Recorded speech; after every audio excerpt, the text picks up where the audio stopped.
শেখ বিয়ে পড়ানোর সঠিক নিয়ম কি? এর আগে আমরা বলেছিলাম বিয়ে পড়ানোর সঠিক নিয়ম হচ্ছে প্রথমত আপনি মেয়ে এবং ছেলের খোঁজখবর নিবেন। মেয়ের বয়স, মেয়ের অবস্থান, ছেলের অবস্থান। অর্থাৎ মেয়েটা মুসলিম কিনা, ছেলেটা মুসলিম কিনা, ছেলে আর মেয়ের মাঝে কোনো মাহরামের সম্পর্ক আছে কিনা, তারা গায়রে মাহরাম কিনা অর্থাৎ বিয়ের উপযুক্ত কিনা ইত্যাদি সবকিছু খোঁজখবর নেয়ার পরে আপনি খুতবা দিবেন। খুতবা দেওয়ার পরে মেয়ের অভিভাবক এবং ছেলের অভিভাবক বা মেয়ের অভিভাবক এবং ছেলের জন্য সাক্ষী অভিভাবক সব ঠিক করে মোহরানা নির্ধারণ করে আপনি খুতবা দিবেন। খুতবা দেওয়ার পরে মেয়ের অভিভাবককে কাছে ডাকবেন। নিয়ম হচ্ছে মেয়ের অভিভাবকই কথাগুলো বলবে, কিন্তু আমাদের দেশে মেয়ের অভিভাবক বলতে না পারার কারণে আমাদের দেশের ইমামরা বলে, ইমাম নিজে না বলে উচিত হচ্ছে মেয়ের অভিভাবককে দিয়ে বলাবে। কি বলাবে?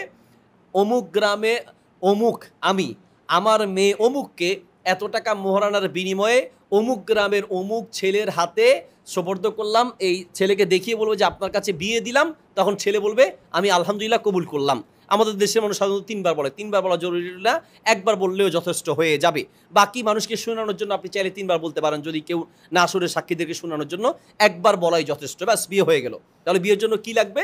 নাম্বার ১ হচ্ছে আপনি বিয়ে পড়ানোর জন্য খুতবা। নাম্বার ২ ছেলের খোঁজ খবর নেবেন। নাম্বার ৩ মেয়ের অবস্থান, মেয়ের পরিচয়, ছেলের পরিচয় দিয়ে মোহরানা কত সাক্ষীদের সামনে বাস মেয়ের অভিভাবক বলে দিবে অমুক গ্রামের ছেলে অমুকের কাছে আমার মেয়ে অমুককে এত টাকার মোহরানার বিনিময়ে জামাইকে দেখে বলবে আপনার কাছে বিয়ে দিলাম। জামাই বলবে আমি আলহামদুলিল্লাহ কবুল করে নিলাম। ব্যাস বিয়ে হয়ে গেল।